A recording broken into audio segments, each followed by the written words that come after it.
Good morning. आज हम start कर रहे हैं बायोटेक्नोलॉजी एंड प्रिंसिपल, जिसमें हमारा टॉपिक है gel electrophoresis. Gel electrophoresis technique का यूज देखिए क्या है। जेल इलेक्ट्रोफोरेसिस,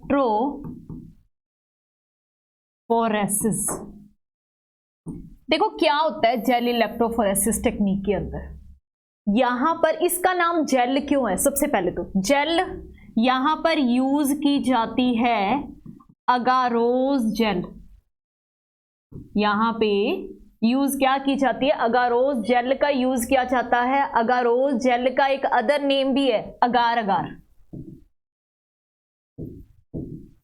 आपसे ये क्वेश्चन पूछ सकते हैं कि ये अगार अगार जो जेल है वो कहां से एक्सट्रैक्ट की जाती है।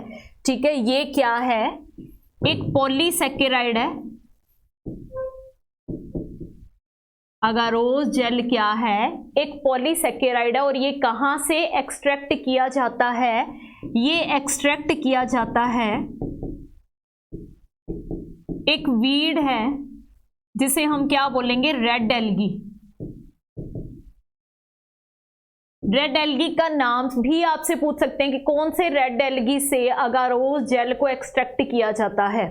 रेड एल्गी का नाम है जिलेडियम और ग्रेसिलेरिया।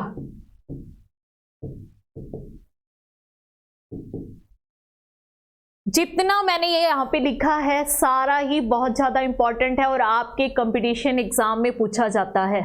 फर्स्ट क्वेश्चन देख लीजिए यहां पे कौन कौन से बन रहे हैं। जेल इलेक्ट्रोफोरेसिस टेक्निक के अंदर किस जेल का यूज किया जाता है? क्या बोलोगे आप? कौन सी जेल का यूज किया जाता है? अगारोज जेल का यूज किया जाता है। इसे अगार अगार भी बोलते हैं। ये क्या है? एक पॉलीसेकेराइड है। इस पे स्टार लगा लो, ये क्वेश्चन भी आप लोगों से पूछा जाता है। ये कहां से निकाला जाता है अगार अगार जेल? वीड है रेड एल्गी, जो नाम क्या है इन रेड एल्गी के? जिलेडियम और ग्रेसिलेरिया। इनसे एक्सट्रैक्ट किया जाता है अगारोज जेल। ठीक है, इस अगारोज जेल का यूज है टिश्यू कल्चर में भी किया जाता है। किस में किया जाता है? टिश्यू कल्चर के अंदर भी किया जाता है। ठीक है, लैब के अंदर। अब देखिए अगारोज जेल, जेल इलेक्ट्रोफोरेसिस। इलेक्ट्रोफोरेसिस का मतलब क्या है? इलेक्ट्रिक करंट का यूज करेंगे हम। किसका यूज करेंगे? इलेक्ट्रिक करंट का यूज करेंगे हम डीएनए के फ्रेगमेंट्स को सेपरेट करने के लिए। इसको देखिए आप डायग्राम के थ्रू। ये है बेटा जेल इलेक्ट्रोफोरेसिस टेक्निक। ये क्या शो की गई है? जेल इलेक्ट्रोफोरेसिस टेक्निक यूज की गई है। इसके अंदर देखिए, समझिए इसको क्या होता है। इसके अंदर जेल इलेक्ट्रोफोरेसिस टेक्निक के अंदर क्या होता है? ये यहां पे आपको क्या दिया हुआ है? एक प्लेट है, एक प्लेट दी हुई है। ठीक है, इस प्लेट के अंदर दो इलेक्ट्रोड लगे हुए हैं, दिख रहे हैं आपको? यहां पर जेल इलेक्ट्रोफोरेसिस की ये मशीन है। इसकी हेल्प से हम क्या है? डीएनए के फ्रेगमेंट्स को सेपरेट करते हैं। तो यहां पे इन्होंने क्या बोला है कि इसके अंदर दो इलेक्ट्रोड्स लगे हुए हैं बेटे। क्या लगे हुए हैं? इलेक्ट्रोड्स। ये जो इलेक्ट्रोड है ये क्या है? नेगेटिव है। दिख रहा है यहां पे आपको नेगेटिव इलेक्ट्रोड लिखा हुआ है। ये जो इलेक्ट्रोड लगा है ये क्या है? पॉजिटिव इलेक्ट्रोड है। दो इलेक्ट्रोड्स आप यहां पे देख सकते हैं। एक इलेक्ट्रोड ये लगा हुआ है, ठीक है, एक इलेक्ट्रोड ये लगा हुआ है। दो इलेक्ट्रोड लगे हैं, नेगेटिव और पॉजिटिव। और यहां से वायर्स जा रही हैं, ये पावर सप्लाई में लगी हुई है। ये देखो यहां से वायर्स जा रही हैं, पावर सप्लाई में लगी हुई हैं। ठीक है, अब इस प्लेट के अंदर आप यहां पे देखिए सैंपल वेल्स लिखा हुआ है। वेल का मतलब क्या है? कुएं। यानी कि यहां पे क्या है? कैविटीज है, खाली स्पेस है। ये इस तरीके से यहां पे वेल्स बने हुए हैं। क्या बने हुए हैं? वेल्स। और यहां पर क्या डला है? इस प्लेट के अंदर अगारोज जेल भरा हुआ है। क्या है? अगारोज जेल भरा हुआ है। अब इन जो वेल्स है ना, इनके अंदर क्या लिखा है? Sample wells. यानी यहां पे हम डीएनए के फ्रेगमेंट्स डालेंगे। क्या डालेंगे? डीएनए के फ्रेगमेंट्स डालेंगे। ठीक है, डीएनए के फ्रेगमेंट्स जब डालेंगे, आपको एक चीज पता है बेटा, डीएनए के ऊपर कौन सा चार्ज होता है? डीएनए के ऊपर कौन सा चार्ज होता है? डीएनए पे नेगेटिव चार्ज होता है। कौन सा चार्ज होता है? Negative charge. ये सब आप लोगों ने याद रखना है कि डीएनए के ऊपर कौन सा चार्ज होता है? नेगेटिव चार्ज होता है। तो डीएनए के फ्रेगमेंट्स बताओ किधर मूव करेंगे? नेगेटिव टू पॉजिटिव मूव करेंगे बेटा, ठीक है। किधर मूव करेंगे? नेगेटिव टू पॉजिटिव, यानी यहाँ पे हम डीएनए के फ्रेगमेंट्स को डाल देंगे। यहाँ पे मान लो हमने डीएनए के इस तरीके से फ्रेगमेंट्स डाल दिए, ठीक है। यहाँ पे हम डीएनए के फ्रेगमेंट्स को डाल देंगे तो वो इधर से इधर भागेंगे, मूव करेंगे, नेगेटिव से पॉजिटिव की तरफ मूव करेंगे।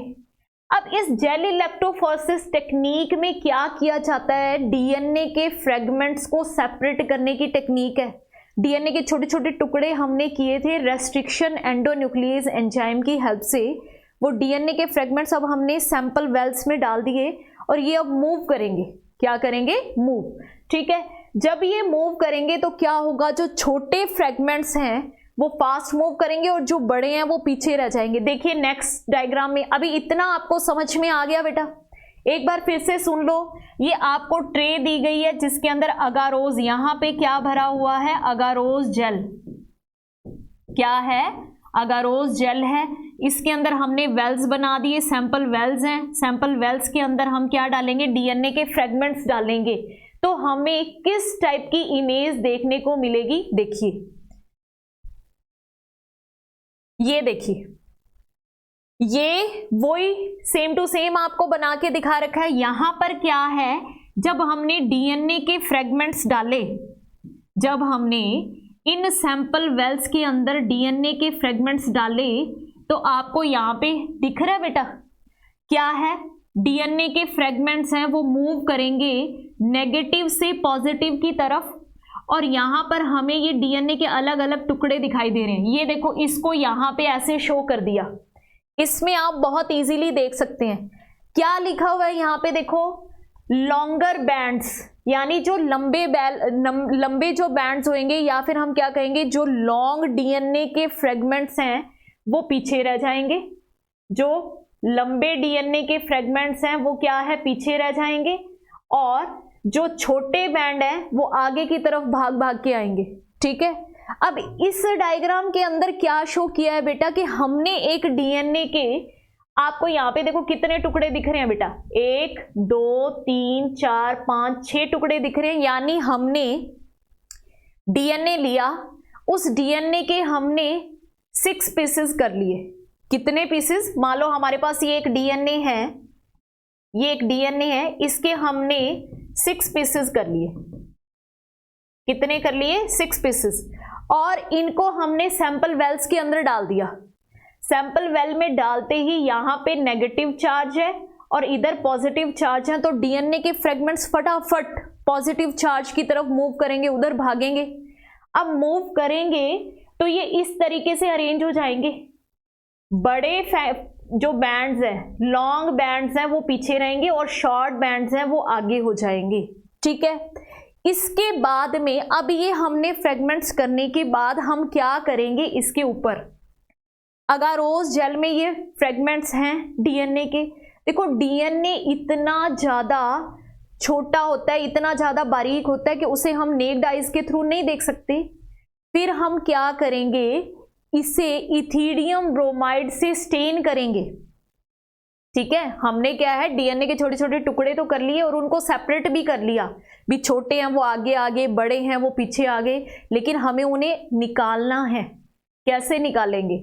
फ्रेगमेंट्स को कैसे सेपरेट करेंगे? फ्रेगमेंट्स को सेपरेट करने के लिए हमें इसे इथीडियम ब्रोमाइड से स्टेन करना पड़ेगा, ठीक है। तो हम इस प्लेट के अंदर क्या डालेंगे? Ethidium bromide. क्या डालेंगे?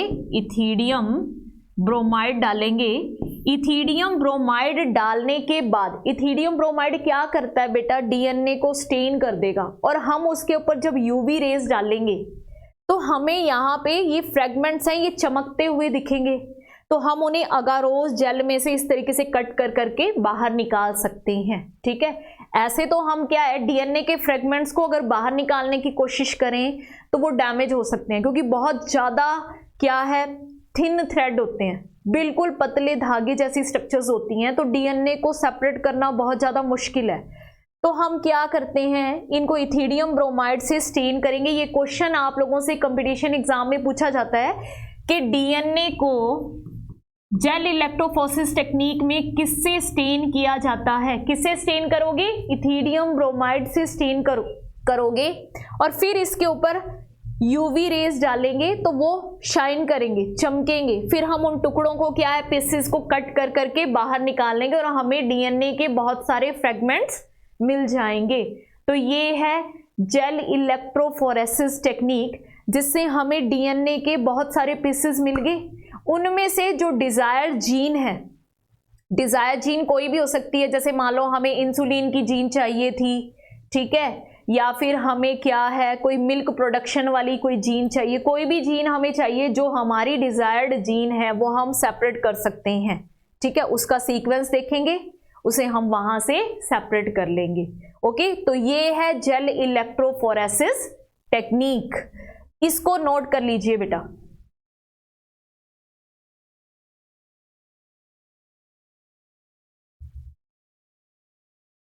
डन। इसके बाद में देखिए नेक्स्ट आपका टॉपिक है पीसीआर, पॉलीमरेज चेन रिएक्शन। ये देखिए ये क्या है, पीसीआर टेक्निक है। पीसीआर टेक्निक, अब देखो हमने डीएनए के फ्रेगमेंट्स को सेपरेट कर लिया, मान लो हमने उनमें से जैसे जेल इलेक्ट्रोफोरेसिस टेक्निक के अंदर हमें उसके अंदर हमारे पास 5 फ्रेगमेंट्स थे। ठीक है, 5 फ्रेगमेंट्स हैं, उनमें से हमने अपना एक डिजायर्ड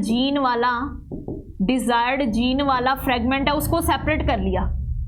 5 फ्रेगमेंट्स थे, उनमें से एक है वो हमारा डिजायर्ड जीन वाला फ्रेगमेंट है, हमने उसे इथिडियम ब्रोमाइड से स्टेन करके यूवी रेज से देख के हमने उसे सेपरेट कर लिया। अब हमारे पास वो पीस तो एक ही है ना। अगर मान लो वो डैमेज हो जाता है और वो खराब हो गया तो भाई हम फिर क्या करेंगे, तो हम उसकी सबसे पहले बहुत सारी कॉपीज बनाएंगे बेटा। हम उसकी क्या करेंगे, बहुत सारी मल्टीपल कॉपीज बनाएंगे। मल्टीपल कॉपीज बनाने की टेक्निक का नाम क्या है, पीसीआर। ठीक है, इसकी फुल फॉर्म आप लिख लीजिए, polymerase chain reaction.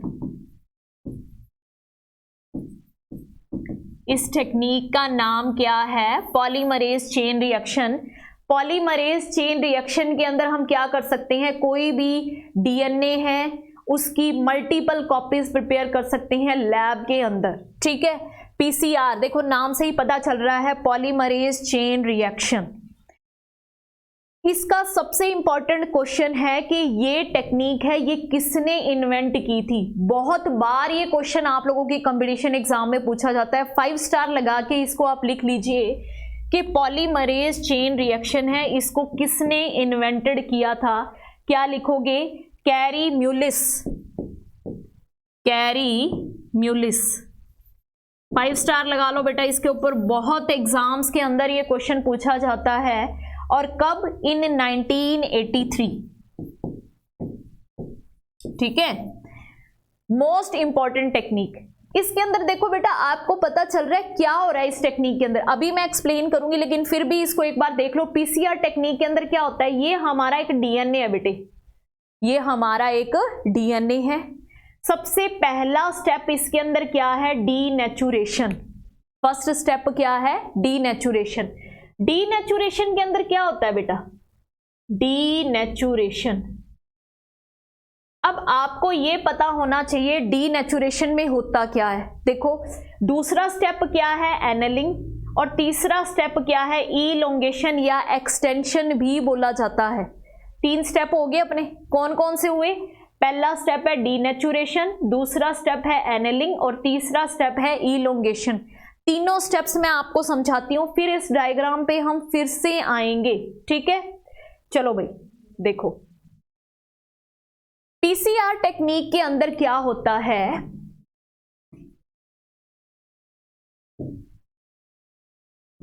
PCR polymerase chain reaction में 3 स्टेप्स हैं बेटा। फर्स्ट स्टेप है डीनेचुरेशन। पहला स्टेप क्या है, डीनेचुरेशन है। क्या होता है डीनेचुरेशन के अंदर, डीनेचुरेशन में क्या होगा बेटा, 94 डिग्री सेंटीग्रेड टेम्परेचर पे डीएनए को रखा जाता है ताकि जो नाइट्रोजन बेसिस के बीच में हाइड्रोजन बॉन्ड है वो टूट जाए। ठीक है, हम क्या करेंगे, डीनेचुरेशन में डीएनए को 94 डिग्री सेंटीग्रेड टेम्परेचर पे रखा जाता है। डीएनए को कितने टेम्परेचर पे रखेंगे, 94 डिग्री सेंटीग्रेड टेम्परेचर पे रखेंगे। किस लिए, डीएनए का देखो स्ट्रक्चर है ना, उसके अंदर इस तरीके से डीएनए की स्ट्रक्चर होती है और इसके बीच में यहाँ पे नाइट्रोजन बेसिस के बीच में क्या होता है, हाइड्रोजन बॉन्ड। क्या होते हैं, हाइड्रोजन बॉन्ड। डीएनए सबको पता है बेटा, डीएनए किस किस से मिलके बना होता है, डीएनए बना होता है पेंटोज शुगर, फॉस्फेट ग्रुप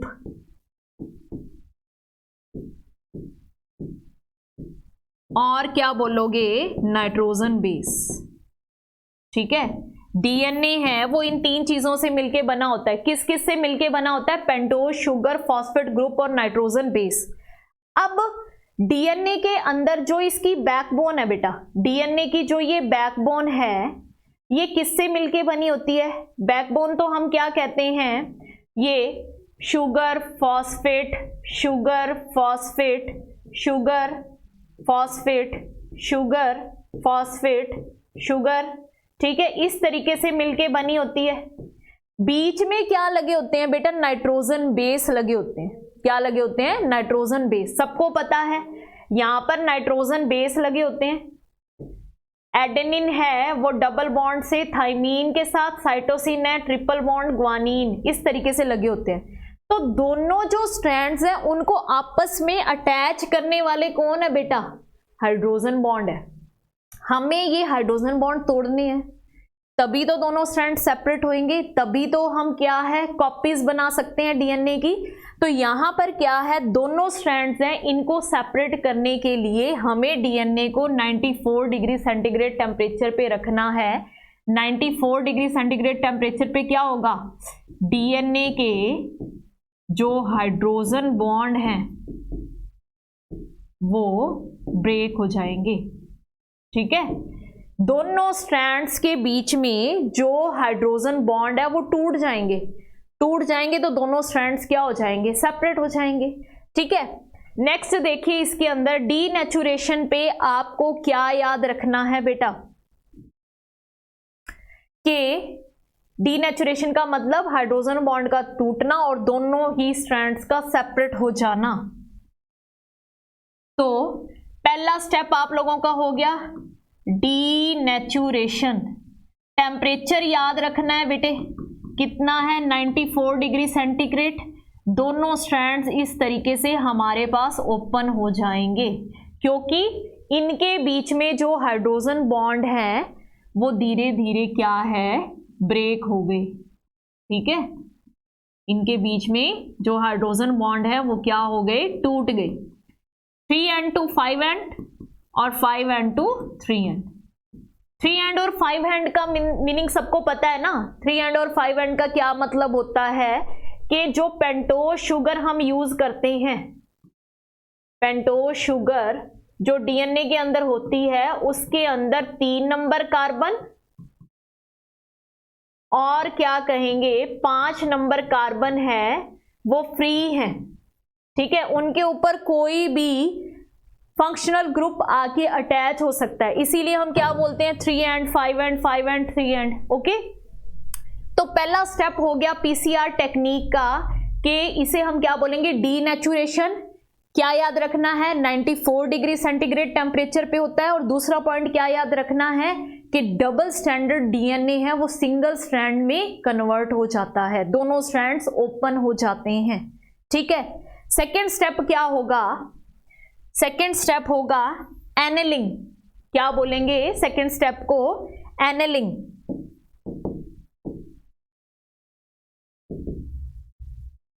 अब पहला क्वेश्चन आप लोगों से ये पूछा जाता है कि एनेलिंग है वो कितने टेम्परेचर पे होएगी।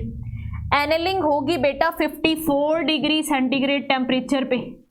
कितने टेम्परेचर पे? 54 डिग्री सेंटीग्रेड टेम्परेचर पे। इसे कूलिंग भी कह सकते हो आप, क्योंकि देखो पहले टेम्परेचर कितना है 94 डिग्री सेंटीग्रेड है, अब टेम्परेचर कितना हो गया 54 डिग्री सेंटीग्रेड हो गया, यानी कूल हो रहा है, तो एनेलिंग को हम कूलिंग भी कहते हैं।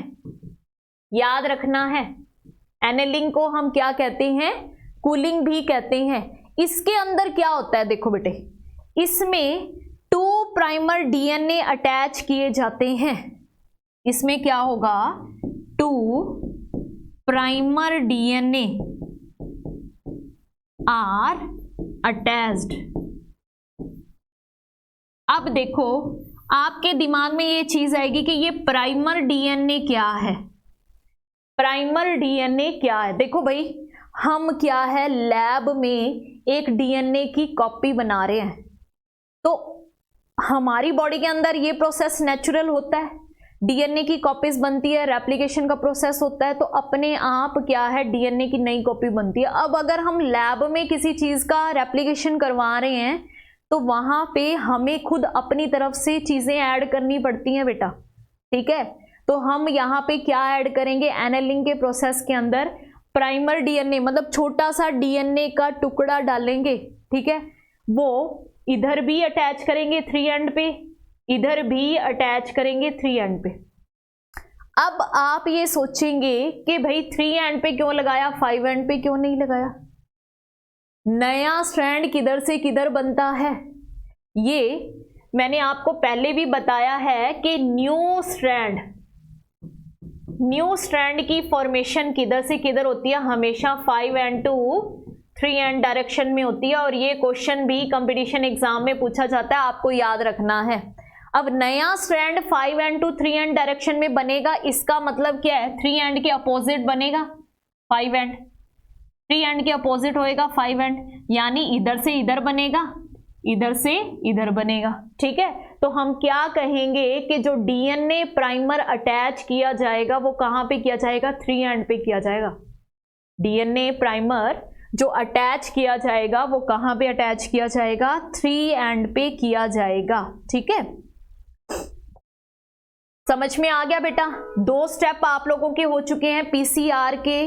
पहला है डीनेचुरेशन, 94 डिग्री सेंटीग्रेड टेम्परेचर पे हाइड्रोजन बॉन्ड टूटेंगे, दोनों सेगमेंट सेपरेट हो जाएंगे। दूसरा स्टेप है एनेलिंग, जो होगा 54 डिग्री सेंटीग्रेड टेम्परेचर पे, जिसे कूलिंग भी कहा जाता है, और इसके अंदर क्या होगा? दोनों स्ट्रैंड के 3 एंड सिरे पे डीएनए प्राइमर को जोड़ा जाएगा। अब ये इधर मूव करेगा, ये इधर मूव करेगा, और यहां पर 2 स्ट्रैंड्स नए डीएनए के बन जाएंगे, ठीक है। थर्ड स्टेप देखिए बेटे,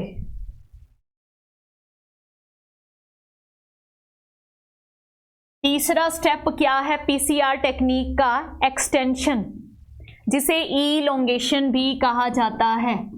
एक्सटेंशन जिसे हम क्या कहते हैं? इलोंगेशन भी कहते हैं। अब आपको इस टाइम कितना टेम्परेचर करना है ये भी आपको याद रखना है। टेम्परेचर हमारा बेटा होगा 72 डिग्री सेंटीग्रेड, ठीक है।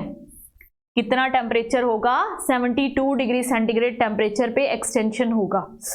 देखो यहां पर कौन से एंजाइम का यूज किया जाएगा?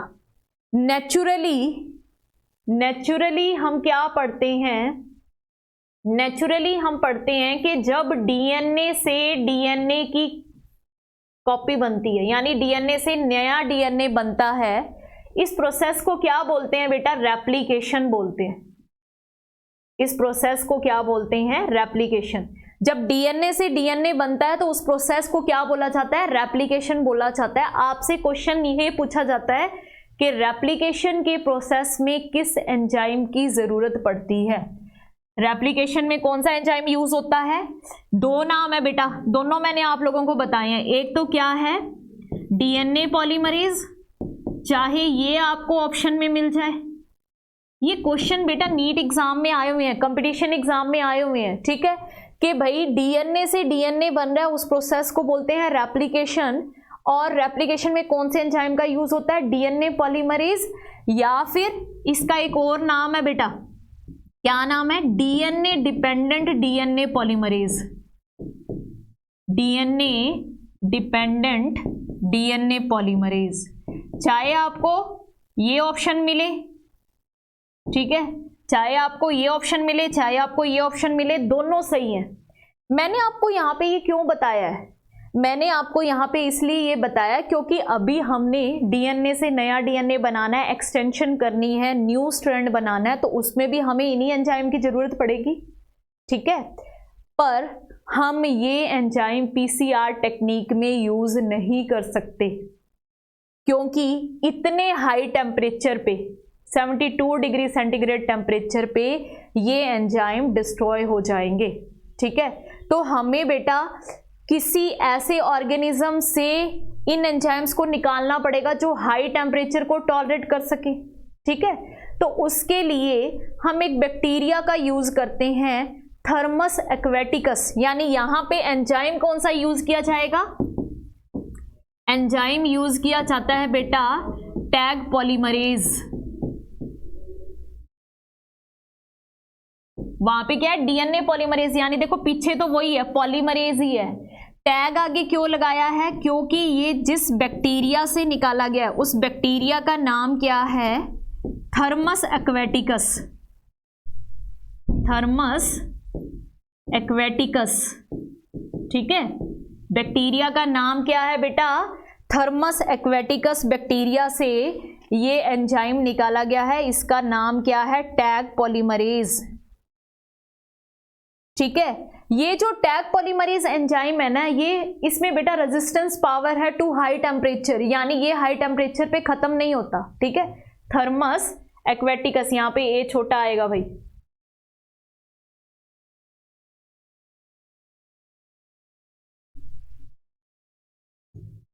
Thermus aquaticus bacteria.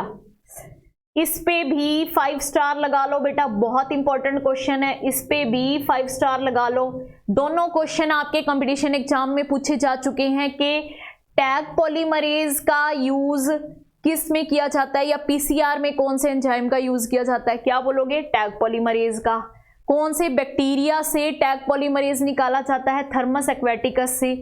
क्यों इस बैक्टीरिया का यूज किया जाता है, देखो नाम के आगे लिखा हुआ है थर्मस, थर्मस का मतलब क्या है, जो टेम्परेचर को टॉलरेट कर सकता है, जिसमें रेजिस्टेंस पावर है टेम्परेचर के अगेंस्ट, यानी टेम्परेचर का कोई फर्क नहीं पड़ता, ठीक है। तो थर्मस एक्वेटिकस बैक्टीरिया से टैग पॉलीमरेज एंजाइम निकाला गया है। ये एंजाइम रेजिस्टेंट पावर है इसके अंदर टेम्परेचर के लिए। लिख लो बेटा, यहां पे क्या लिखोगे, tag polymerase enzyme is heat resistant, यहां पे लिखो tag polymerase enzyme is heat resistant, ठीक है।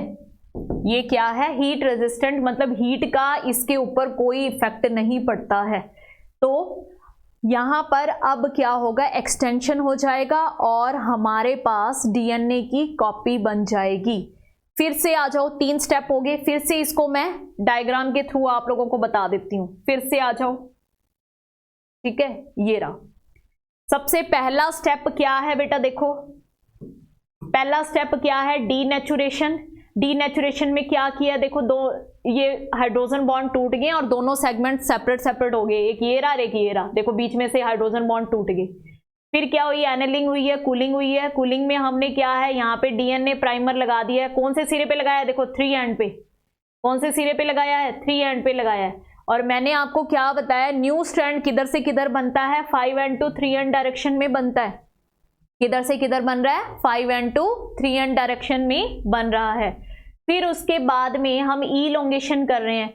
इलोंगेशन करने के लिए हमने कौन सा एंजाइम लगाया है, यहाँ पे पोल लिखा हुआ है, इसका मतलब क्या है, पॉलीमरेज एंजाइम। लेकिन मैंने आपको इसका पूरा नाम बता दिया है, क्या है, टैग पॉलीमरेज। क्या नाम है, टैग पॉलीमरेज एंजाइम का हमने यूज किया और ये एक्सटेंशन हो गया है, इलोंगेशन हो गया और यहाँ पे हमारे पास ये देखिए डीएनए नए बन गए हैं। कितने डीएनए हो गए बेटा अपने पास, ये देखो, ठीक है। ऐसे ही हम कुछ एक टाइम के अंदर मिलियंस ऑफ डीएनए की कॉपीज बना सकते हैं और उनका यूज कर सकते हैं एज ए प्रोडक्ट मेकर, ठीक है। कोई भी नया प्रोडक्ट बनाना है उसके अंदर हम उसका यूज कर सकते हैं। तो ये है पीसीआर टेक्निक।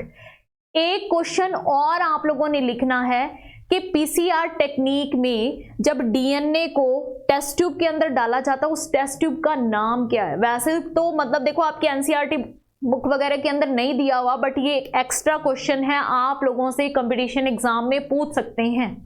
तो नाम लिख लीजिए भाई, नाम लिखो।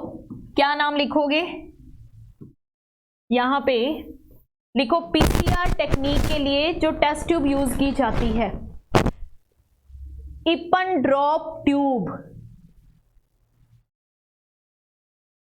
इपन ड्रॉप ट्यूब टेस्ट ट्यूब का नाम है बेटा। ये किसका स्पेशल टाइप की टेस्ट ट्यूब होती है, ठीक है। इसका नाम क्या है, इपन डॉर्फ, DORF, एक मिनट, DORF, डॉर्फ ट्यूब। किस ट्यूब का नाम है, स्टार लगा के लिख लो, test tube that use in PCR, ठीक है। पॉलीमरेज चेन रिएक्शन के अंदर जिस टेस्ट ट्यूब का यूज किया जाता है उसका नाम क्या है। तो ये आपकी होगी पीसीआर टेक्निक, जिसमें हम क्या कर सकते हैं, amplification of gene of interest, ठीक है। ये क्वेश्चन भी आप लोगों से पूछ सकते हैं कि amplification of gene of interest is doing by, ठीक है। इसका मतलब क्या है, आंसर क्या आएगा बेटा, PCR, amplification of gene of interest. हम अपना जो इंटरेस्टेड जीन है या डीएनए का फ्रेगमेंट है उसका एम्प्लीफिकेशन करवाना चाहते हैं, उसकी बहुत सारी कॉपीज बनाना चाहते हैं, तो किस टेक्निक से बना सकते हैं, पीसीआर टेक्निक से बना सकते हैं, ठीक है। तो ये आपका पीसीआर वाला टॉपिक है, जेल इलेक्ट्रोफोरेसिस टेक्निक है, ये आप लोगों की कंप्लीट हो गई है। नेक्स्ट देखिए, अब हम क्या करेंगे, नेक्स्ट आप लोगों का टॉपिक क्या दिया हुआ है, देखो बेटा, नेक्स्ट प्लाज्मिड के बारे में बता रखा है। बहुत ही इंपॉर्टेंट क्वेश्चन, बहुत ही इंपॉर्टेंट क्वेश्चन है प्लाज्मिड।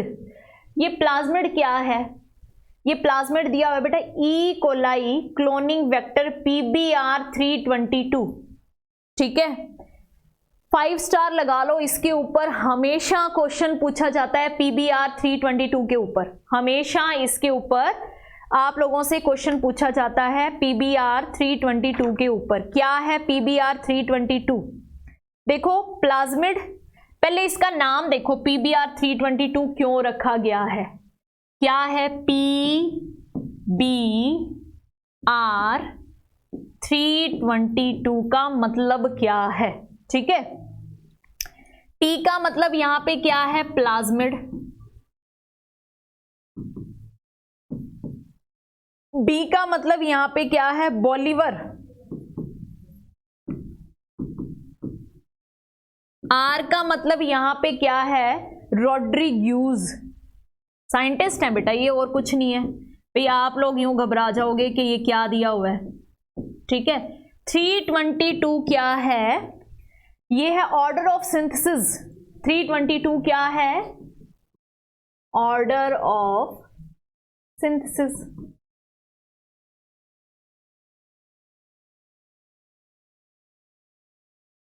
देखो बेटा इसके बारे में समझिए,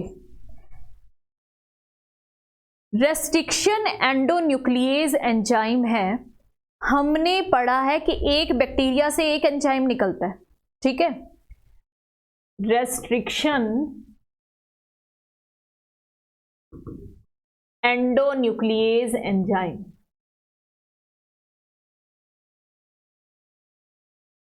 रेस्ट्रिक्शन एंडोन्यूक्लिएज एंजाइम है, ये क्या है? मॉलिक्यूलर सीजर्स बोलते हैं इनको। ये डीएनए को स्पेसिफिक साइट्स पे कट करते हैं, ठीक है। इनको क्या बोलते हैं? Molecular scissors. और ये क्या करते हैं? डीएनए को कट करते हैं एट स्पेसिफिक साइट या रिकॉग्निशन साइट, कुछ भी आप कह सकते हो, ठीक है। तो भाई हमने ये पढ़ा है, एक बैक्टीरिया से एक रेस्ट्रिक्शन एंडोन्यूक्लिएज एंजाइम निकलता है। अब ये जो प्लाज्मिड है, इसके अंदर देखो भाई कितनी रेस्ट्रिक्शन साइट्स हैं, 1 2 3, ये एक यहां पे 4 5 6 7 8, कितनी रेस्ट्रिक्शन साइट देखने को मिल रही है आपको? 8, ठीक है। इसका मतलब समझ रहे हो? यानी इस एक प्लाज्मिड का यूज करके हम डीएनए को 8 जगह से कट कर सकते हैं, ठीक है। इस एक प्लाज्मिड का यूज करके हम डीएनए को 8 जगह से कट कर सकते हैं, 8 प्लेसेस से कट कर सकते हैं भाई। यानी हमें अगर डीएनए को अलग अलग जगह से कट करना है तो हमें, वैसे तो अगर हम देखें तो हमें अलग अलग रेस्ट्रिक्शन एंजाइम्स लेने पड़ेंगे, है ना, अलग अलग प्लाज्मिड लेने पड़ेंगे। लेकिन यहाँ पे क्या है, हमें एक प्लाज्मिड के अंदर इतनी सारी साइट्स मिल गई कि हम डीएनए को कहीं से भी कट कर सकते हैं, किसी भी साइट का यूज, किसी भी रेस्ट्रिक्शन एंडोन्यूक्लिएज एंजाइम का यूज करके कट कर सकते हैं। तो ये जो प्लाज्मिड है PBr322, ये प्लाज्मिड है, ये बॉलिवर और रोड्रिग्यूज साइंटिस्ट ने बनाया था, ठीक है। ऑर्डर ऑफ सिंथेसिस 322 नंबर इसका सिंथेसिस है, मतलब इससे पहले 321 प्लाज्मिड बनाए जा चुके हैं, ठीक है। इससे पहले 321 प्लाज्मिड बनाए जा चुके हैं। इसका ऑर्डर ऑफ सिंथेसिस क्या है? 322 है। यहां पर ये क्या दिया हुआ इस प्लाज्मिड के अंदर? वो सब कुछ ऐड किया गया है जो हमें चाहिए होता है किसी भी न्यू रिकॉम्बिनेंट डीएनए को प्रिपेयर करने के लिए। देखो इसके अंदर क्या क्या दिया हुआ है, ओराई, रोप, TETR, AMPR, इन सबका क्या मतलब है अभी मैं आपको बताती हूं। यहां पर आपको ये सारे क्या है, बैक्टीरिया के नेम दिए हुए हैं जिनसे ये रेस्ट्रिक्शन एंडोन्यूक्लिएज एंजाइम निकाले गए हैं, ठीक है।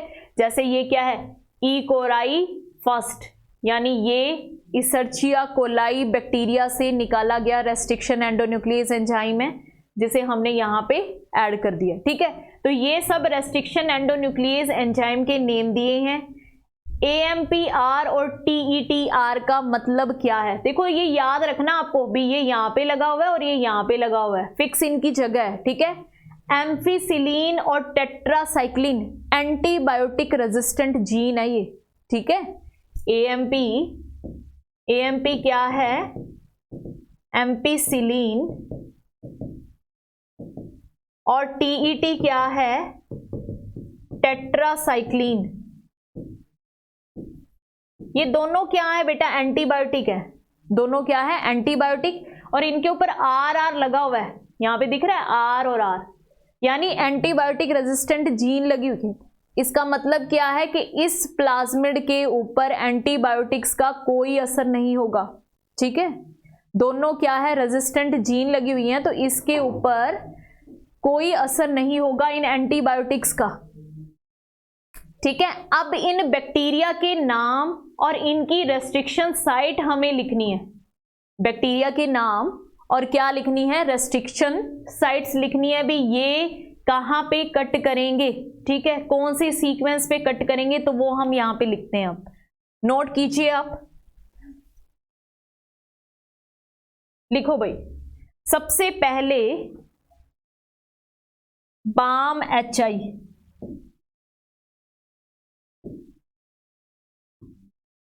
बाम HI, ये क्या है? रेस्ट्रिक्शन एंडोन्यूक्लिएज एंजाइम है। कहां पे कट करेगा ये हमें लिखना है। GG AAATCC। अब एक अगर आपको सीक्वेंस याद है ना तो उसका अपोजिट आप अपने आप प्रिपेयर कर सकते हो, GGATCC। साइटोसिन के अपोजिट क्या होगा? ग्वानिन। साइटोसिन के अपोजिट क्या होगा? ग्वानिन। थायमिन के अपोजिट क्या होगा? एडेनिन। एडेनिन के अपोजिट क्या होगा? थायमिन। ग्वानिन के अपोजिट क्या होगा? साइटोसिन। ग्वानिन के अपोजिट क्या होगा? साइटोसिन। यहां से आपको एक और चीज ध्यान रखनी है कि जितने भी रेस्ट्रिक्शन एंजाइम्स हैं वो हमेशा पैलिंड्रोमिक सीक्वेंस पे कट करते हैं। ये जो सीक्वेंस है ना, इस सीक्वेंस को क्या बोलते हैं? Palindromic sequence. इस सीक्वेंस को क्या बोला जाता है? Palindromic sequence. पैलिंड्रोमिक सीक्वेंस का मतलब क्या है कि अगर आप इस डीएनए को इधर से रीड करो और इधर से रीड करो तो सेम होना चाहिए। देखो यहां पे क्या है? जी है, तो यहां पे भी क्या है? जी। यहां जी, यहां जी, यहां ए, यहां ए, यहां पे टी, यहां टी, यहां पे सी, यहां पे सी, यहां पे सी, यहां पे सी।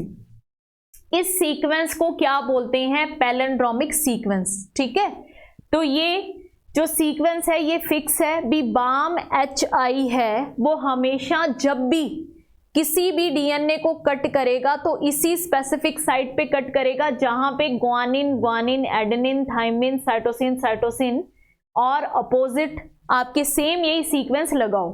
ठीक है, तो यहां से ये एक डीएनए के सेगमेंट को कट करने के लिए यूज किए जाने वाला रेस्ट्रिक्शन एंजाइम है। नेक्स्ट देखिए, एक और हम लिखते हैं साल फर्स्ट।